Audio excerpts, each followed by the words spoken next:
Itulah mengapa kita kadang-kadang menangkap orang, tetangga kita kadang-kadang, loh ini kan guru ngaji, loh ini kan imam masjid, ini kan cuma penjual bakso, kenapa ditangkap? Karena setiap metodologi terorisme di atas permukaan selalu mereka tampil normal. Selalu mereka mengelabui itu. Dan ini tahu nggak? Ini adalah praktik-praktik khawarij dari sejak zaman dulu.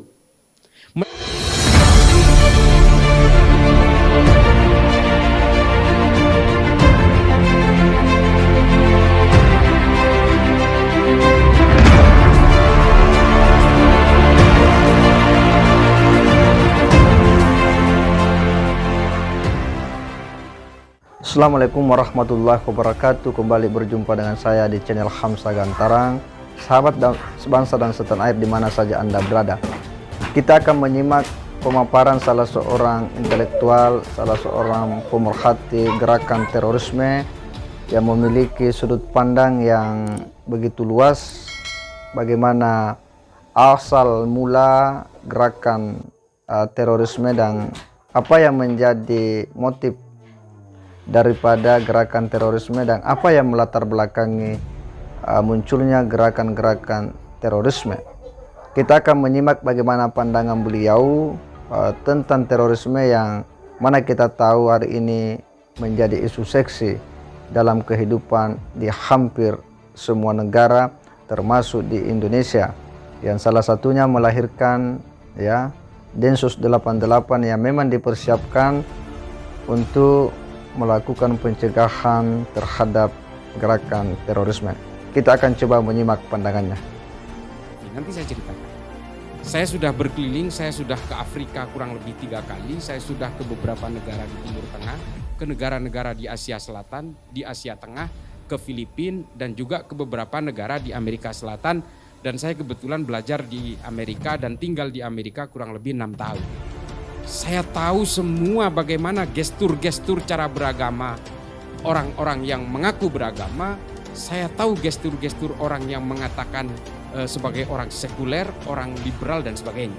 Saya tahu persis.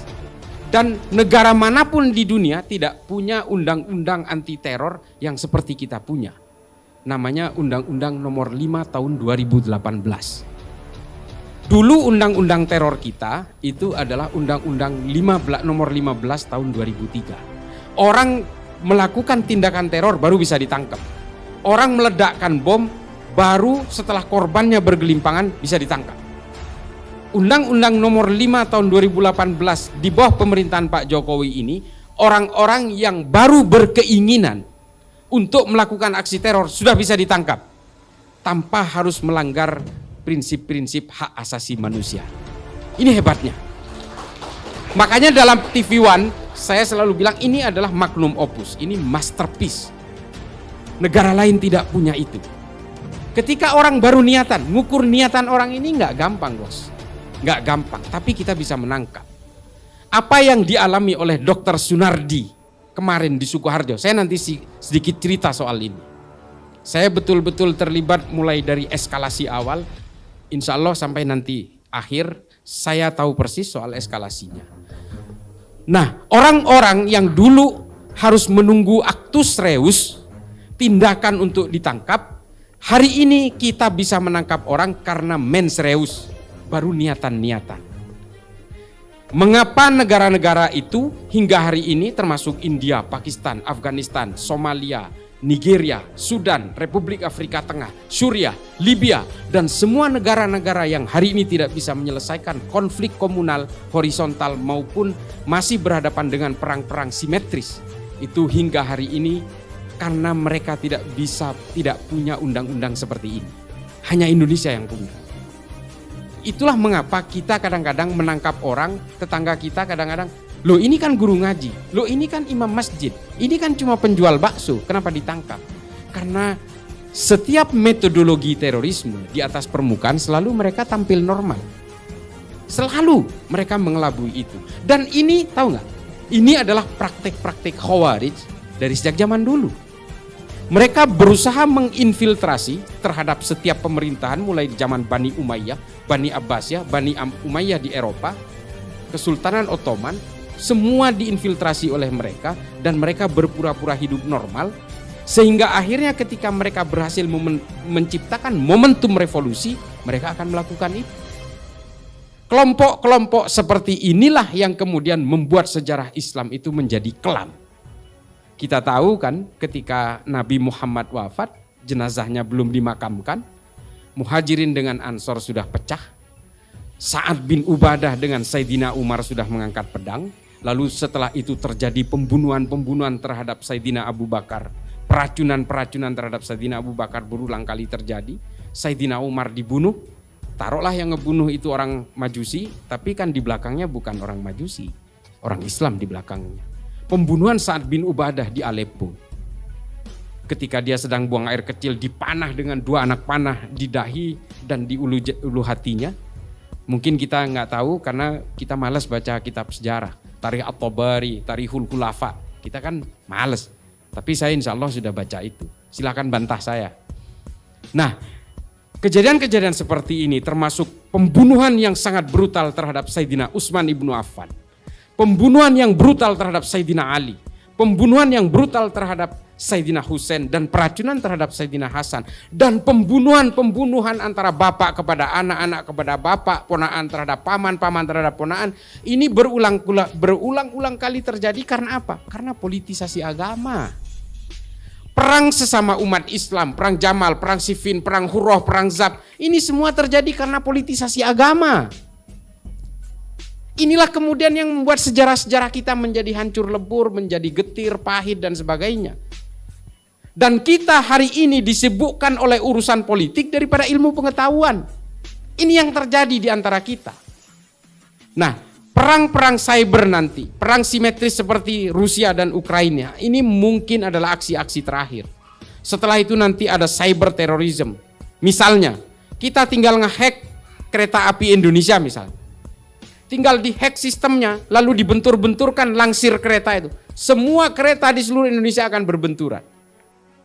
Sistem traffic management kita di Jakarta misalnya dikuasai, dihack, lalu kemudian dimatikan seluruh lampu merah di Jakarta. Tabrakan terjadi. Yang paling konyol adalah kalau kemudian rudal-rudal asing yang sedang latihan militer dibelokkan ke negara kita atau ke wilayah kita. Selesai. Belum kita bicara soal sirkulasi orbit satelit. Dimatikan semua handphone di sini, mau apa kita? Inilah cyber war terrorism itu. Apakah kita sanggup memasuki itu? Tidak. Sampai saat ini Islam itu masih belum menguasai itu. Kita sibuk berpolitik, bos. Hari ini kita betul-betul, negara hari ini betul-betul dihakimi oleh kelompok-kelompok yang menurut saya punya pemahaman bahwa terorisme itu identik dengan Islam. Terorisme itu tidak ada agamanya. Tidak ada agama yang menganjurkan terorisme dan ekstremisme, apalagi Islam. Nah, mereka ini yang melakukan pembelaan terhadap Dr. Sunardi ini adalah orang yang masih menganggap bahwa terorisme itu adalah bagian dari Islam. Coba bayangkan, ketika ada penangkapan di tubuh MUI misalnya, ini orang-orang yang mengaku sebagai ulama itu selalu yang paling bereaksi duluan. Ini kan aneh. Terorisme ini jangan diidentikan dengan Islam. Tapi kalian yang ngomong duluan, entah Anwar Abbas, entah siapa, selalu ngomong. Loh, kalau begitu dengan sendirinya mereka mengakui bahwa terorisme ini bagian dari Islam gitu loh. Ini kan logika dasar gitu. Ya udah diem aja. Kalau Densus misalnya nangkep teroris yang memang menginfiltrasi MUI, ya itu kita nangkep bukan dia bagian dari MUI, karena memang Densus sudah punya alat bukti yang cukup. Dia itu memang aktif dalam gerakan-gerakan jaringan teror di Indonesia. Banyak gerakan jaringan teror di Indonesia itu. Ada JI, JAD, JAK, JAT, JAS, MIT, MIB. Banyak sekali. Dan mereka bergerak di bawah permukaan itu sangat aktif. Mereka melakukan rekrutmen, funding, pendidikan, i'dad, persiapan-persiapan revolusi dan sebagainya. Banyak. Mungkin orang awam seperti kita melihatnya di atas permukaan ya biasa-biasa aja. Tapi orang-orang yang betul memahami ini, saya tidak memahami ini tapi saya mengamati betul bahwa mereka di bawah permukaan memang selalu bergerak. Dr. Sunardi ini, saya cerita Dr. Sunardi. Ini adalah hasil pengembangan dari beberapa tersangka yang sudah ditangkap sebelumnya. Bahkan nama dia disebut oleh Para Wijayanto, Ketua Umum Jamaah Islamiyah yang sudah ditangkap bertahun-tahun lalu. Dan disebut oleh beberapa tersangka lainnya. Dan beberapa orang yang akan ditangkap setelah ini berkaitan dengan Hilal Ahmar Society. Dia adalah ketua umum Hilal Ahmar Society.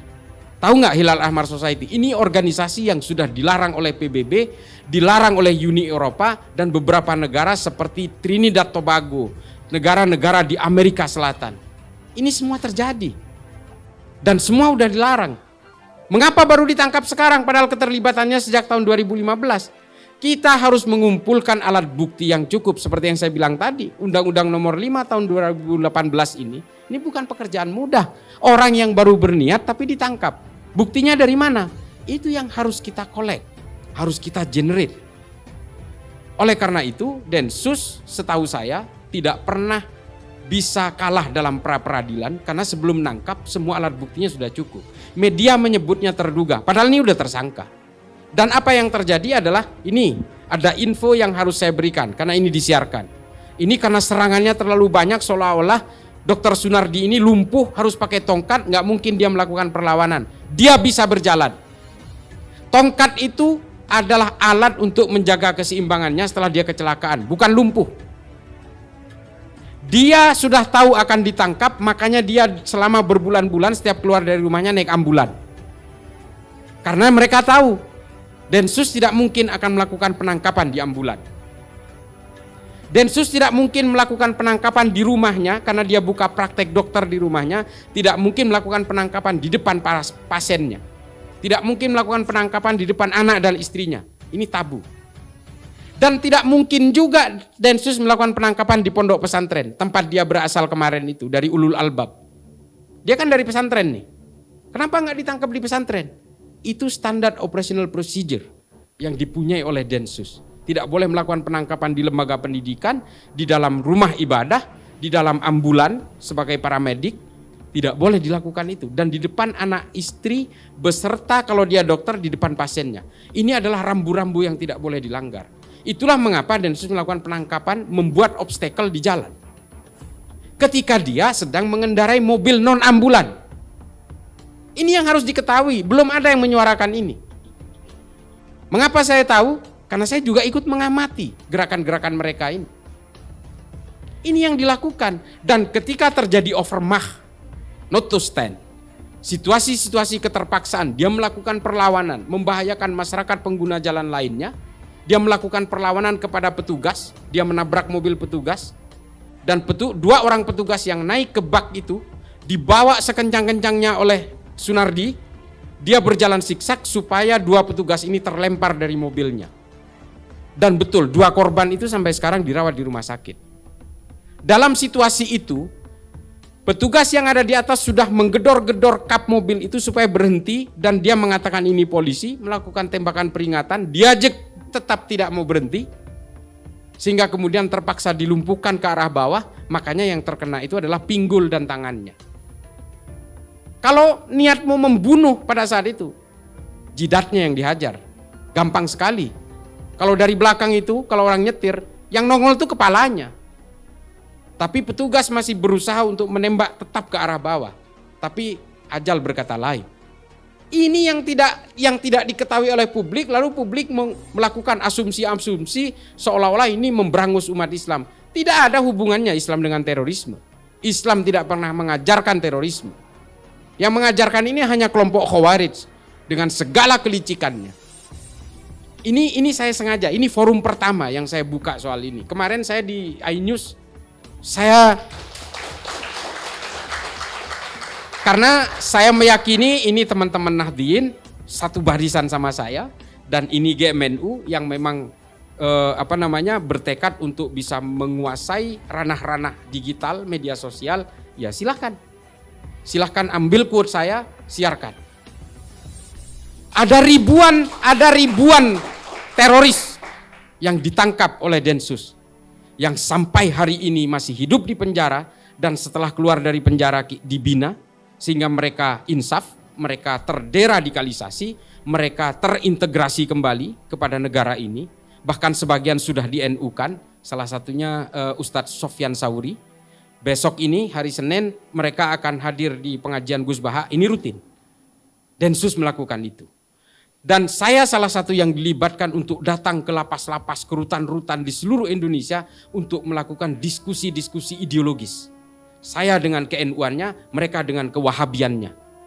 Mengapa saya pastikan kewahabiannya? Belum pernah ada orang NU yang ditangkap secara fungsionaris. Kalaupun ada yang ditangkap dan mengaku NU secara ubudiah mungkin, tapi dia pengurus FPI, 31 orang dan 2 orang perakit bom di Condet dan di Bekasi. Ini semua pengurus FPI. Saya tidak ingin mendiskreditkan FPI di sini, tapi begini. Ketika kita digiring ke arah kebencian dan caci maki, maka orang itu tinggal selangkah lagi akan berkenalan dengan ekstremisme. NU Alhamdulillah tidak pernah diajarkan untuk kebencian, untuk mencaci maki, kalaupun ada jelas itu oknum, tapi kita tidak akan pernah berkenalan dengan yang namanya teroris. Dari pandangan-pandangan beliau begitu mencerahkan bagi kita semua bahwa ternyata terorisme ini merupakan musuh kemanusiaan. Tidak ada agama yang mengajarkan kekerasan. Terorisme bisa saja muncul di kalangan Islam, bisa di kalangan agama lain, termasuk agama Kristen, agama Buddha, dan sebagainya. Karena dia adalah sebuah gerakan yang radikal yang kemudian menafikan kemanusiaan. Kita berharap bahwa pandangan-pandangan ini bisa mengedukasi publik, khususnya generasi muda, agar paham tentang apa itu terorisme, bagaimana latar belakangnya, apa motifnya, dan bagaimana cara mencegahnya. Ini adalah sebuah pemikiran yang sangat kontekstual di tengah-tengah kehidupan bangsa dan negara yang sedang didera dengan isu-isu terorisme, agar kita tidak salah dalam melangkah.